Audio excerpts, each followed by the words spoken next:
Every life's a story with no way to hit rewind. A lesson stitched together and the moments that define. The laughter and the heartbreak, the victories and scars. They shine a light for others like tiny guiding stars.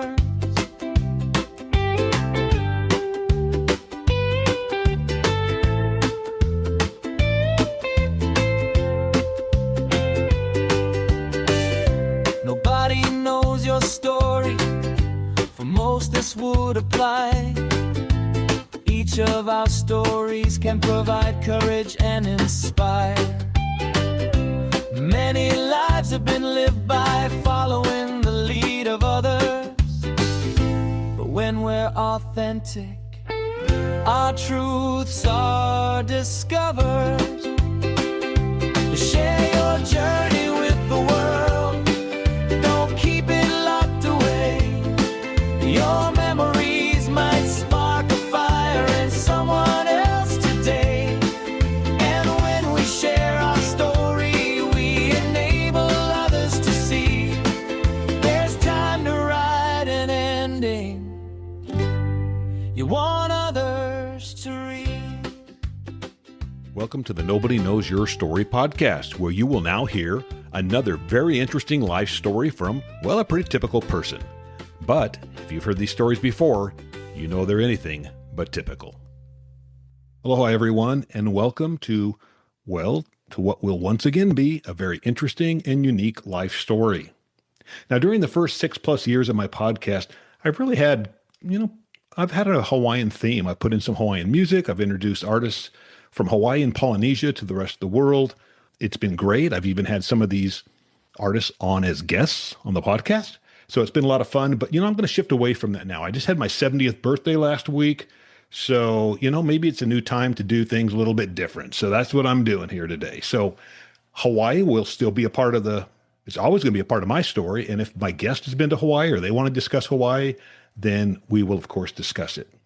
Now, my guest today is Vincent van den Broeck, and he is joining me. Well, I say today, it's today for me, maybe tonight for him, because he's coming to me from Brussels, Belgium. And we've been talking a little bit because I was just there like 6 weeks ago. So maybe not in Brussels. I was in Bruges and Ghent. And anyway, very beautiful country though. And so it's kind of funny that we're communicating here after I was just there. And I was telling him that last week I was at Bryce National Park in southern Utah, and we were having breakfast, and the people at the table next to us were from Ghent, Belgium. And it was just so interesting because I'd just been in their community like 5 weeks before, and we were both of us were laughing, and they had their 2 teenage kids, and the kids were laughing. We just thought it was so funny that we'd just swap places. But hey, that's life in the world today, right? If you've got the time and you got the money, you can go anywhere. All right. So, hey, that's a funky intro. Vincent, hey, man, I appreciate you, joining me today. And so welcome to Nobody Knows Your Story. Thank you, first of all, for having me. Thank you for the opportunity. This is probably the event of the year for me. Thank you for having me. Well, I don't know about that, but I tell you, I know you've got an interesting story, and we're going to talk about it. We're going to talk about your accident and some of the things that happened after that accident. But one of the things I like to do is when we're chatting a little bit is I like to introduce, because we're in 145 countries, we're throughout the world. So people, for the most part, don't know who you are. They don't even know who I am. But my point is that they're here because they like hearing stories, and they like hearing the stories of individuals and some of the things they've gone through. The one thing I have found in almost 7 years now of doing this, or a little 6.5, is that everybody has a story. They're all different. They're unique in many ways to themselves, but there's also some shared aspects of our life stories. And I think that's kind of the human connection. But that being said, why don't we start off with, where you grew up and maybe some of the things that happened in your youth that shaped the direction that you're going. I apologize for the noise in the background. I got a landscaper out here right now, but he'll be out of the way in about 10 seconds. So anyway, take it from there and just kind of introduce us to your past, Vincent. Larry, first of all, do you have 2 days? No. Yeah, yeah, I hear you. Sometimes these stories can be a little lengthy. Long story short, the of what I remember when my real story started is when so my mom passed away. She was diagnosed terminal cancer for this. She was diagnosed cancer for the second time when I was 20 years young. Second time breast cancer, but this time she was terminal. And she was diagnosed 2 years left to live. And the last couple of months were like super difficult. Like she was in a bad place. We had to put her in bed. We had to feed her. The last month or two last months, she spent in the hospital. And then she passed away a couple of days before my birthday when I was 21 years young. Which at the same time, weirdly enough, learned me that every negative has a positive in a sense that she never wanted me to go work into hospitality. But as she was degrading, I was like, presents an opportunity. Maybe I could start working into hospitality. And so I started working into hospitality.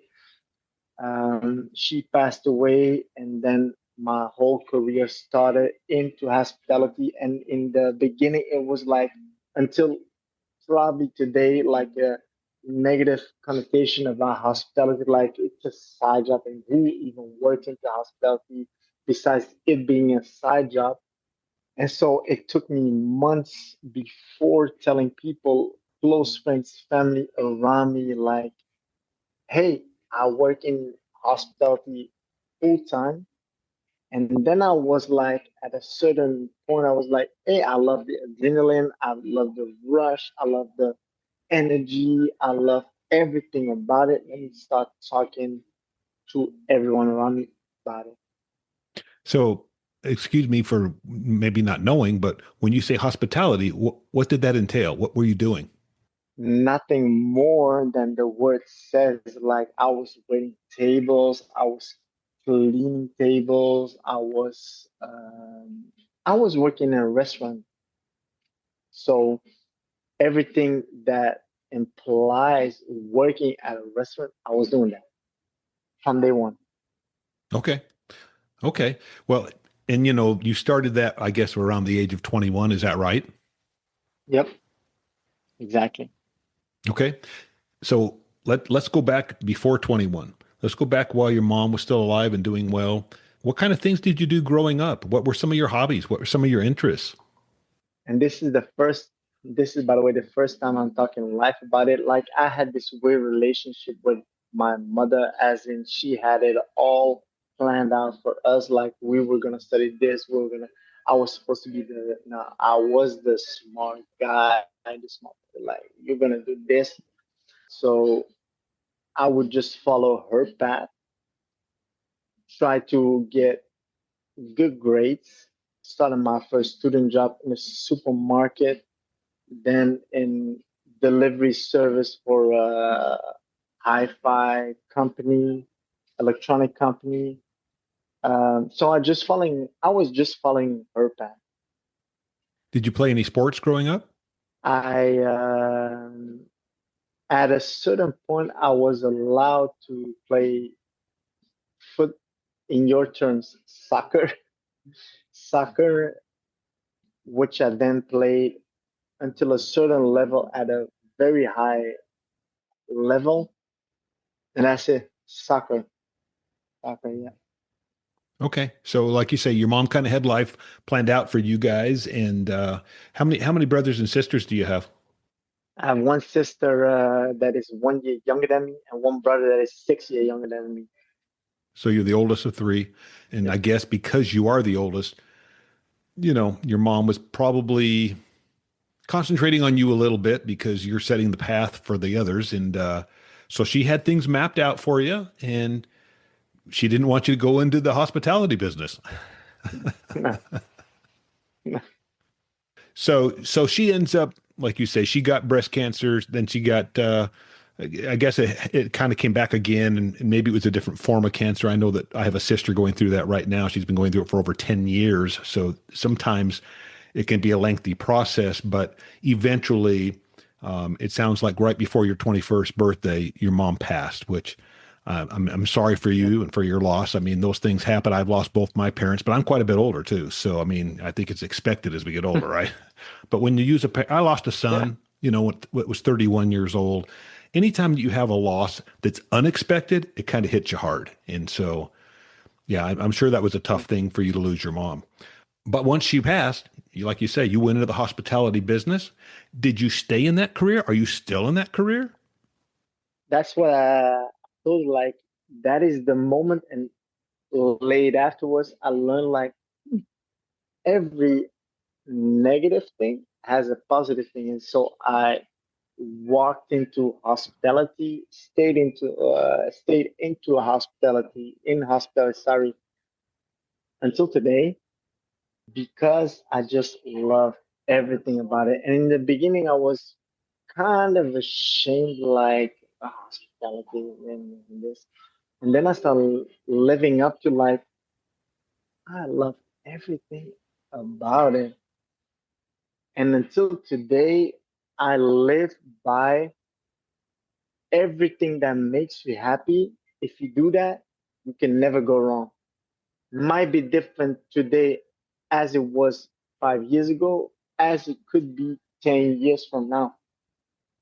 But I'm big on that. Big on that. I'm in hospitality until today because I fucking love everything about it. Good, good. I mean, if you love your job, then you'll never have to work a day in your life, they say. So that's great that you found something that you're passionate about. Well, I So, think the next thing, Vincent, we need to talk about right here because I mean, what was it, 2 years ago? October 11th, I think, of 24? yeah, sure. Yeah. Yeah. Like I say, I know a little bit about your story. So let's talk about what happened on October 11th and some of the things that have gone on since then. So when people tell you, like, go all in for your business, I think they talk about me in a certain sense, as in October 11th, 2024, I was on my way to the Hoxton, where I'm, by the way, having this call from right now, because I've been doing and I'm still doing administration from this place for the restaurant. So I'm restructuring the business. I'm restructuring debt from the business, and I have to send the last file to our lawyers that evening, October 11th, from the Hoxton. On my way to the Hoxton, never arrived it. Never arrived to the Hoxton. Got hit by a car in front of the hotel, um, at a braking speed of 55 kilometers an hour in a 30 zone, which was way too fast. Get into coma immediately and spend life into coma for 3 weeks, and then go to rehab for the next 3 months. Yeah. And I'm guessing, you can correct me if I'm wrong, but I'm guessing when you were going to that meeting, you were riding a bike. I was riding an the e-scooter things, the shared e-scooter things that were and still are all around Brussels, which I've was been taking for 2 3 years, almost 4 to 5 times a week. The route I took that evening, I took it 4 to 5 times a week, and that's the most fascinating part. Like, we all think we're invincible until we're not. Yeah, for sure. And I can tell you this from having just been there, people ride a lot of bikes and they ride a lot of scooters. And that's great until you encounter an automobile, because you're going to lose. Yeah. Yeah, no doubt. So, You're so gonna three lose. weeks in a coma, man. I mean, 3 weeks in a coma. Did you remember anything when you came out of the coma? Did you even remember the accident? Yeah, and now, and you know what's funny is, like, the facts are the facts. Like, I spent 3 weeks in Tacoma, but I always tell people, like, it was as if it was 5 weeks, because the first to second week after the coma, I was in a bad place. I do not have any vivid memories about what immediately happened. Afterward, the waking up, I do not remember nothing of it. I was out for 5 weeks. And that's what I always tell people, like for me, it was kind of easy. Like I was just sleeping for 3 to 4 to 5 weeks. But for my family, friends, my wife, and we were 32 back then, can't even imagine. Yeah, yeah, but I think it is often more difficult for the family and the friends when somebody's Honestly. had a terrible accident or something, especially if they're in a coma. Because, like you say, you're just sleeping. You don't even know. I mean, you wake up at some point. But like you said, now you woke up after 3 weeks, but those first couple of weeks, you're still kind of foggy. You're not really sure what's going on. And now that you recall it, almost 2 years later, like you say, it's really 5 weeks that you lost from your life because Yep. the 3 weeks you were out, and then the 2 weeks where you were kind of coming slowly back, I guess. And we should say this too, Vincent, that you have a book that's coming out October 11th, 2026. It'll be on the 2 year anniversary of your accident. And I'm only mentioning that because for the people that are listening to your story right now on this podcast, if they really want to take a deep dive, then they should go out and buy your book because that's where you're going to get all the facts and the background of the information. So I just want to throw that out there for anybody listening. Let's see if I got it right. Everything feels impossible until it's done. True. True Yep. that. Yep. So that's the name of the book. Yep. And if I'm not sure if is there a possible way for anybody to get it prior to October 11th, or will it just be available on Amazon and different places after October 11th? You could already pre-order it right now on Amazon, and it will be sent out as of the 15th of September. Okay, good. All right. Well, you guys got it here first. Then, if you want to go ahead and get Vincent's book, you can pre-order it right now. But Vincent, let's go back to your story and to this accident. I mean, there's a lot of questions that I had when I was first looking into your story, and I have not read the book. I actually have it ordered, but I haven't read it yet. So let me just ask you this: what happened to the driver? Good question. Now he has been prosecuted the 19th, June 19th, so more or less a month ago. But we do not have any more news about it. He's been living his life. He's literally been living his life. And okay, now I have to be honest. Like he called multiple times the hospital when I was still in coma to just ask, okay, how is this guy doing? But afterwards, he's living. He was 23, and I've been telling this a lot of times. I'm happy for him because if things would have turned out differently, good luck. You kill someone when you're only 23 years young. Could you even imagine? All by a split decision. 10 seconds, because you have to know that at the moment of the accident, this guy, he's already got his driver's license taken away. So at the moment he hit me, he did not even have his driver's license. Oh, wow. And at that moment, because it's always like a split decision, like a 5 to 10 seconds. Yeah, let's go for a drive because it was with two friends. Let's go for a drive. Well, he was probably driving like 90 to 100 kilometers an hour, and then boom, you hit someone. And lucky for you, we do not know yet, but lucky for him. Well, yeah, and like you say, I mean, life goes on for the person that created the accident, and I'm sure he was concerned. I'm sure he was concerned for you, and I mean, for lots of reasons. If you would have passed away, then that would have made things worse for him. But on the other hand, he probably just as a human being was hopeful that you would recover and that you would still be, have a productive life. I mean, you were a young person, so I mean, yeah, yeah. Anyway, so that I think that always is a question when you hear things like, "Well, what happened to the guy that caused the accident?" So what were some of the injuries that you sustained? I mean, I can see some of them right now, but I mean, what are some of the things you went through that you had to deal with, you had to recover from? Long story short, so I had my collarbone broken. With the small things, collarbone broken, wrist broken, um, cervical fractures, which, by the way, I was very lucky because it only took like 1 centimeter, 1 inch. I would have been paralyzed for the rest of my life. And then I have this part of my skull that had been taken away due to too much pressure because of the accident to avoid lack of oxygen.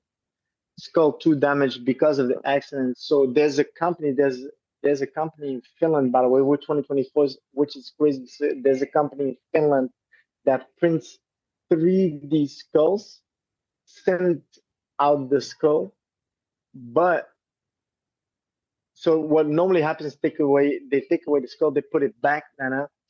They print the 3D skull, but it's a millimeter thing. It's not like, okay, let's pull the skull and there's a millimeter missing. Okay, let's put it back. Anyways, there was a communication problem between the hospital and the company in Finland. So it took 2 months and a half for the skull to arrive. So for 2 months and a half, I was walking around like a hole in my head, literally like this, because there was part of my skull missing. So cervical, skull, collarbone, wrist, gastric tube. I had a tracheal too. That's why you see the scar still over here. But all those things are like kind of small compared to like the prosthesis that is right now in my in my head. I'm telling you, that is wild. And if people look at the cover of your book, I like the way you turned your head on that picture on the cover because man, that is a gnarly scar. Yeah, it is. Yeah. It is Well, a that's high pretty one. amazing, Vincent, when you think about it, that a company in Finland makes skulls. You know what I mean? That's who knew? I had no idea. I always say this to anyone, like one day, like we all think we're doing crazy things in life, but one day a guy wakes up and says to himself, hmm, let me start a company that prints 3D skulls. By the way, microfibers, so they're apparently against infection, and so it's the whole thing. I'm like, and I thought I was doing crazy things. For real. Yeah, and as I So as I look at your head right now, I mean, I can see the scars, but it looks like your head. Everything looks normal. I mean, it's pretty amazing, it really, what they can do. even me like the day after the last surgery which was the 19th December 19th, 2024. I was like bending over and I was like, yeah, can I move my head this way? Can I move my head this way? Can I turn? Like even I was surprised about, huh? So I can stay like this for the next 50, 60, 70 years. And my surgeons were like, yeah, of course, you're normal. Yeah. So are there things that you can't do because, since the accident, are there things that they're telling you, yeah, you better not play, football anymore because you can't do any headers or what? I mean, I don't know. I mean, are there things they're telling you not to do? So funny you say that because exactly football, which I've been playing for all my life, I cannot do. I cannot. Yeah, I mean, it makes sense, I guess, if you think about it. But, we skipped over it a little bit, but tell me a little bit about your personal life now. You said you're married. For 8 years right now. By the way, let me check. In 4 days, 8 years. 8 years. Right on. Well, very good. Well, hey, so let's just one step further. Going forward now that you've kind of had this, I mean, there's no way you're going to get around it. I mean, the fact that you had this accident kind of changes your outlook on life, I'm sure. So, I mean, as you now project forward, because your doctor said, hey, you're good for the next 40, 50, 60 years. Um, Mm. do you have any things that maybe now you want to try and do or accomplish that weren't even on your radar before the accident? Or are you just mostly, hey, I just want to keep working in the hospitality business and enjoy that and enjoy my family and live as long as I can live? I even posted on it, and this is a while ago. It's funny how ambition can change from opening more restaurants to just being healthy. And at the same time, I always say, and Larry, I think you're gonna love this. Accident in itself didn't teach me nothing. It reminded me though of everything. No, I get it. I know. I get what you're saying. I mean, the accident. What was to be learned, right, from the accident? But you still have those memories though, and you have the memories of things that are important to you, the important things in life. Like it was almost when I wrote the book, because it starts when I was 16 years young, and then I was writing chapter after chapter after chapter until the accident. And then after the accident, I was like, huh, because it was considered impossible. Like surviving, the odds were like 1%. Me talking to you right now, Larry, was literally considered 1%. Vincent is gonna die. And then when writing the book, I was like, there was only plan A. There was only me surviving. And people will always, as they will tell you, as they will tell me, you're lucky. While it's never just luck, it's a lot of the times hard work, doing the things on a daily basis that are necessary to be wherever you want to be tomorrow, next week, next month. Yeah, you've got to do, and you had to listen to what your doctors were telling you, and they were giving you things to do and exercises to perform. And, I'm sure some patients are better than others at listening to their doctors. And so if you want to move ahead and you want to do so quickly, then you pay attention.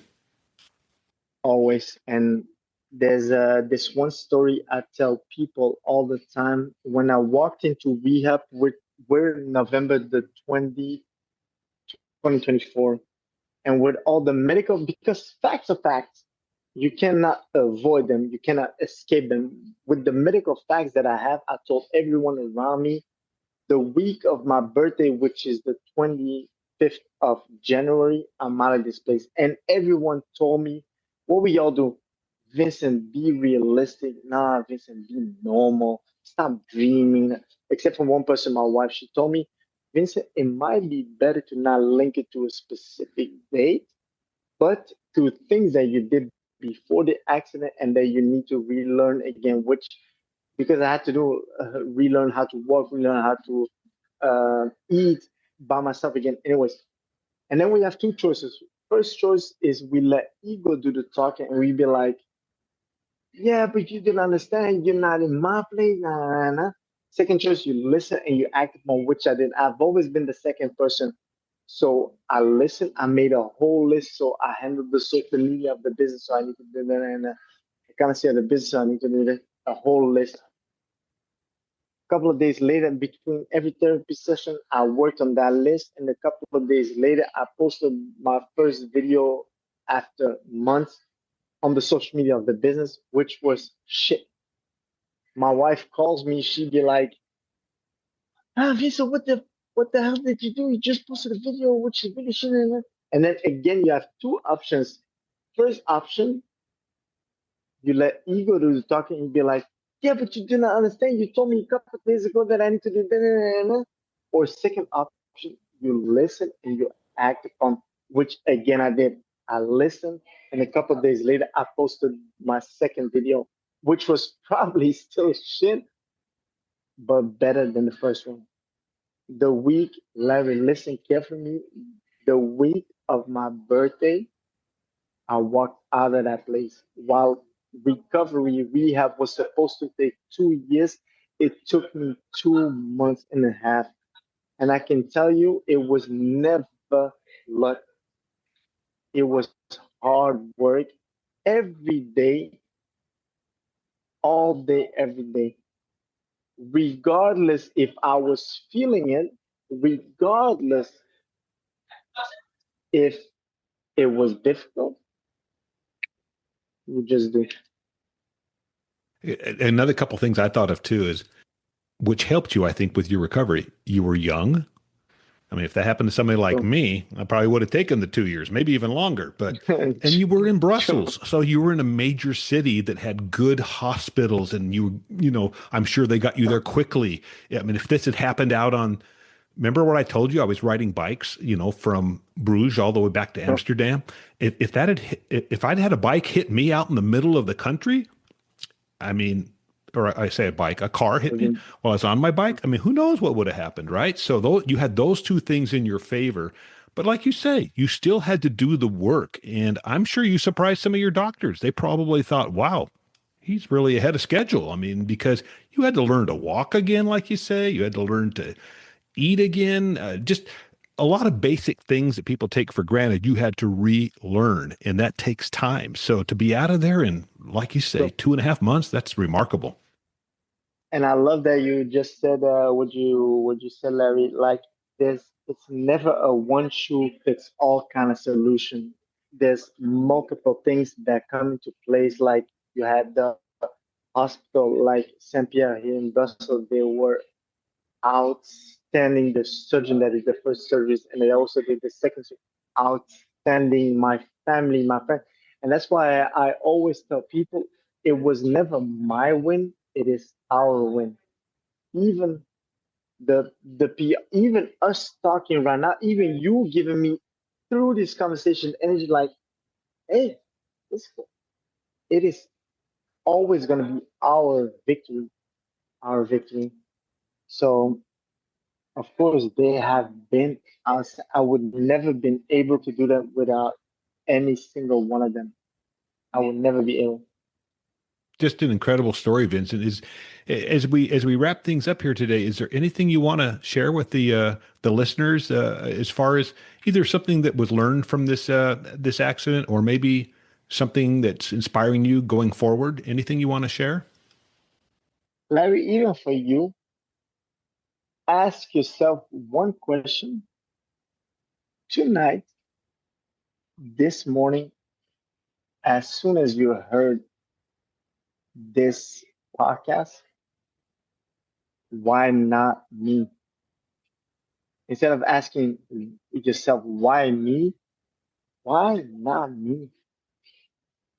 And I'm even gonna make it easier. Do yourself a favor, and first of all, start thinking highly of yourself. Second, start talking positive about yourself. Three, choose gratitude every day. If you really want change, start there. You'll be surprised what is going to happen in 1 week, 2 weeks, 3 weeks, 3 months. I've heard that expression before. Have an attitude of gratitude, because we do have a lot to be grateful for. And when I talk to, and I've done this now by this podcast, Vincent, 160, 165 people I've talked to now over the last 6.5 years. And I tell you, we all have a lot to be grateful for. I mean, you went through a lot of traumatic things, but look at where you are now. And yeah, I mean, I know if you had it to do over again, you don't want to go through that. But I mean, like you say, the Now, you know gratitude what? is what's Wait, important. let me stop you there. I would. And you know why? Because otherwise, and this is not me being cliche, because otherwise, you and I, this tonight for you, this morning would not have happened. And I can tell you, I'm going to go home after this and I'm going to be happy. And that is what life is about. You want to be grateful about the simple things. It could be a simple conversation, a simple conversation. And everything you went through made you be who you are today. Larry, I would not change a single fucking thing. I'm happy for everything that happened. And thanks, by the way, thank you for even having me today. Like I'm a nobody. I'm grateful to have even this conversation. This conversation has been amazing for us. You do have a good attitude. I will give you that, man. So, but Vincent, hey, yeah, I'm sorry you had to have the accident for you and I to meet, but I'm glad that we had a chance to meet. And you know what? I was so impressed Same with here. Amsterdam and with Belgium. I'm coming back. And so, when I do, I'm gonna let you know in You let me advance. I'm know. gonna look you up and we'll have a beer or something. I even have a place in Brussels. You come over for, for dinner. Right on, man. Well, I appreciate it. Well, listen, once again, Hey, thank you listeners, so much. hey, check out Vincent's book, Everything Feels Impossible Until It's Done. And it's coming out. You can pre-order it now. Just an inspirational story. And Vincent, thank you so much for sharing it today on the podcast. And I really do appreciate it. Thank you so much. Talk to you soon. All right, everyone. Hey, check back. Another interesting story that will come in your way here in just the next 2 or 3 weeks.